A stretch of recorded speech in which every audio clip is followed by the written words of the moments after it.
Hey, what's going on, team? It's Ricky with Technical Solutions. Hope that you guys are all having an amazing day. I wanted to touch on a concept that I began to implement about 3 weeks ago. I really hope that you guys enjoyed this video. And again, this is just one simple idea that I hope that at least some of you guys can begin to see value and test out for the weeks that follow. So one of the things that I was doing very early within the year is I began to scale my trading account. So I day trade. I never swing traded anything, at least for a majority of the part of 2019. But one of my biggest focuses was day trading every single day, and I began to day trade with $100,000. I'm pretty sure you guys remember that series. When I first started off, I was absolutely killing it. Yeah, I had a couple big red days overall. I had one of my biggest green days, a little bit over, almost nearly $11,000. But I took a pretty big red day as well. I lost 4.2K. And one of the things that I began to see about 2 months ago, I don't know if you guys remember, but it was part of September, a little bit of October, was I really began to become a little bit more inconsistent. I don't know if any of you guys can agree with me. I don't know what it was. I just felt like I was so focused on trying to make, the $1,500 to $2,000, which is what I was making pretty consistently for a majority of part of, the year. And one of the things that I began to see is that, I think one of two things, right? Not only with the day trading in the stock market, but I think as an entrepreneur and as an investor in any market, right? If you don't adapt to the change, you get left behind. And that's exactly what I began to see. I saw myself become less consistent, and I started to obsess a little bit more about not the trade itself, but how can I make the 1.5 to 2K every single day, which amounted to about 1.5%. So what I did was I began to trade with much less when it came down to my average position size. So normally per position, I was trading with about $100,000, sometimes maybe 105 and 110. And what I began to do, and you guys can watch my videos for the past 3 weeks, I think for the past really 2 weeks, I've had one red day. I recap every single day. I show my entries, I show my exits, and that's exactly what I'm gonna do for you today. And this is what I wanted to show you. So my biggest focus was I took my first trade at 5:46 a.m. So this is during the pre-market session. So if you have a paper trading or a simulation trading account, you can't do that. You can't trade during the pre-market session with a simulation or paper trading account. But with a real account, all you have to do is change your order type to EXT, and this will allow you to get filled. So within the Ameritrade Thinkorswim platform, you could actually trade 2.5 hours before the overall market opens. Market opens at 7:30 a.m. So I took my first trade. I took a little bit of a break. I was trading within the Learn, Plan, Profit live trading session. So that's the private group that gets to watch me trade live every morning. And I took a little bit of a loss. I took a $79 loss. My position size wasn't the biggest. But again, I took a little bit of a loss. And then I took one more trade about an hour later. And this was at 9 o'clock. And, we're all about allowing that opportunity to present itself. So think about this. It's not about the amount of trades that you take. It's not about how big your position size is.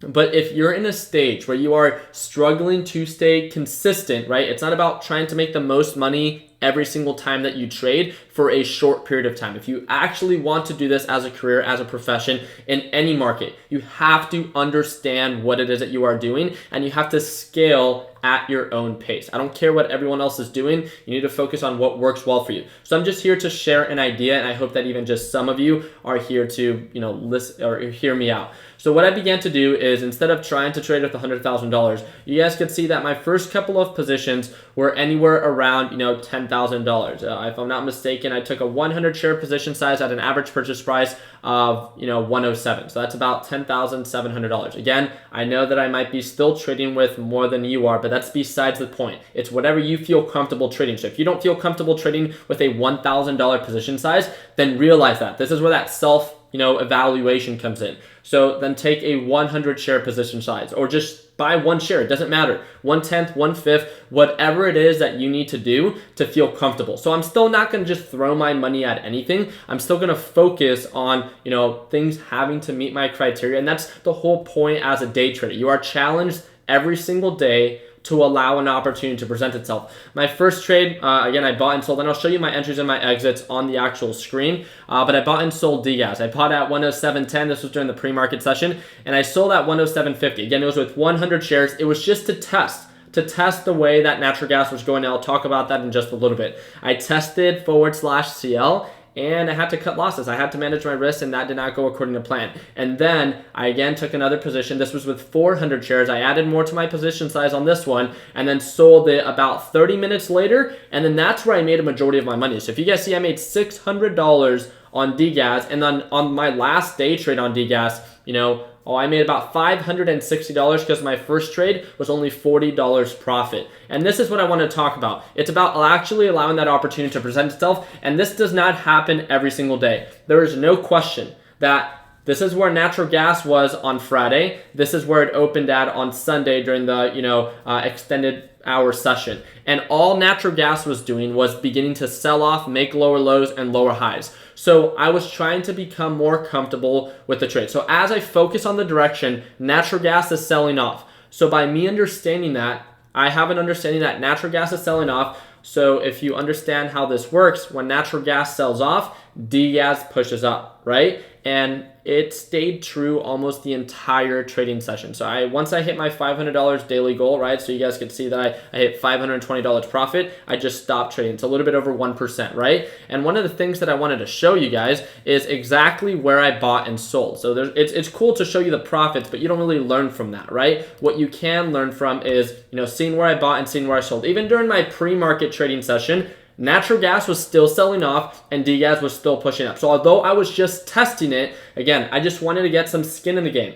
I normally trade, again, originally with $100,000. So me going in with $10,000 is like if you trade with $1,000 and you going in with, $100. It's literally just to test it, to see if you're working well with the market, if it's still going to follow through. And one of the things that I saw is that even during after the market trading or after the market opened, natural gas continued to sell off. So what I began to see was as DGAZ approached this SMA line, and again, how did I know this? You never know 100% and you still have to manage your risk. But as we saw DGAZ begin to pull back, it approached this SMA line and this middle VWAP. Patterns tend to repeat themselves, they don't have to, and there's always some form of risk management that you have to have. It did pull back a little bit. I got in at an average purchase price originally at 109.75. It pulled back a little bit. It did a really good job holding above 109, and then it began to indicate signs of an uptrend. And then once it hit 111, I locked in profits. It hit 111 and then began to pull back. Again, I could have bought again, sold again, bought again, sold again. But my biggest focus was position size. I was making sure that I felt comfortable and confident and not just chasing the dollar amount. So I still had certain criteria that every single stock and position had to meet with some form of risk management. Those are the fundamentals, right? Those are the fundamentals. But what I wanted to express and share today, if I can, is if you've been forcing trades, if you've been really just obsessing about the dollar amount, you just, I think, have to realize that one of the things that I really began to see for the past 3 weeks, and again, feel free to watch any of my previous videos, is I began to become so much more consistent when I began to focus less on chasing the dollar amount and so much more on the opportunity behind the trade. That's just me. Again, there's many different ways on how to get the same end result. I'm not saying that my style is the best style to trade, nothing like that. All I'm here to share is what has worked well for me and what hasn't. As I saw the market become less consistent, I began to overtrade. I began to, again, become a little bit more obsessive about the dollar amount that I was trading with and less about the actual opportunity. So now that I take a trade when my position sizes are 1/10 or 1/5 of what I normally trade with, I'm not focused about trying to make the most money every single time I trade. I'm focused on ensuring that it makes sense, that I'm still within my own means, that the pattern is still relevant, and that at any indication of a resistance or a pullback, that I either manage my risk or I lock in profits. And just like we said over the weekend, and we've said for so many years, right? It's this idea that we're not here to make it or break it within a very short period of time. We're here to enjoy the process. And again, we have a nice little saying of like, no one goes broke by locking in profits. So I want to congratulate everyone that held DGAZ over the weekend. I still think it was a coin flip of a guess that DGAZ would have shot up nearly 16% on the day. But congrats. I hope that you locked in profits. But a friendly reminder, just like when natural gas pushed up 10-15% overnight, over I think 3 weekends ago, now it pulled back. All I'm here to say is one of my biggest focuses every single day is as a day trader, I manage my risk within the day. I take the positions that I do. Not every day does it go according to plan, but I stay within my own means. It's not being hopeful, but it's being controlled in an environment that I could actually manage.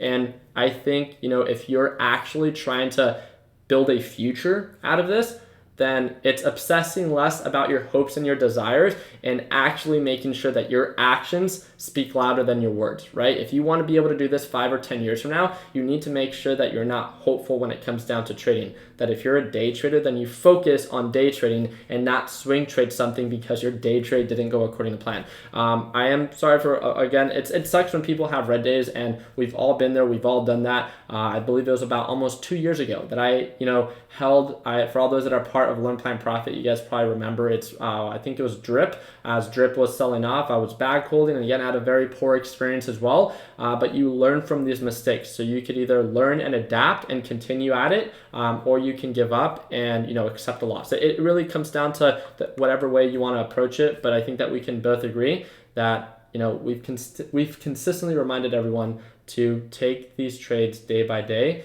and to accept, those profits when they do present themselves and lock those in consistently. So I really hope that you guys enjoyed this quick little recap. I just want to emphasize the importance about a rule that I've been having for the past 3 weeks, and it's the overall importance of focusing so much less on the dollar amount and the position size and so much more on the idea and the opportunity behind the trade. At least for me, that has helped me, and that is why I'm sharing it. So I really hope that I earned your thumbs up. Again, a friendly little reminder, if you guys haven't checked it out already, you heard me talk about them in this video. It's the Learn Plan Profit group, and it's literally the only group that gets to watch me trade live every single day. So if you want to join that group, we are having a Veterans Day sale. It's $50 off Learn Plan Profit. You can watch me trade live as soon as tomorrow. So if you want help and you like the way that I break things down on the YouTube channel, then you'll like the Learn Plan Profit lesson library. And of course, we'd love to have you as a part of the team. So if you haven't checked that out already, feel free to refresh your screen, click that first link in the description, and you guys should be able to see that $50 off coupon for the Learn Plan Profit lesson library. And again, that is only available until the end of tonight. I really do appreciate your guys' time. I wish you guys an amazing and blessed rest of your day. Thank you guys for all those that have served. Happy Veterans Day, and like always, let's make sure that we end the year on a green note. Take it easy.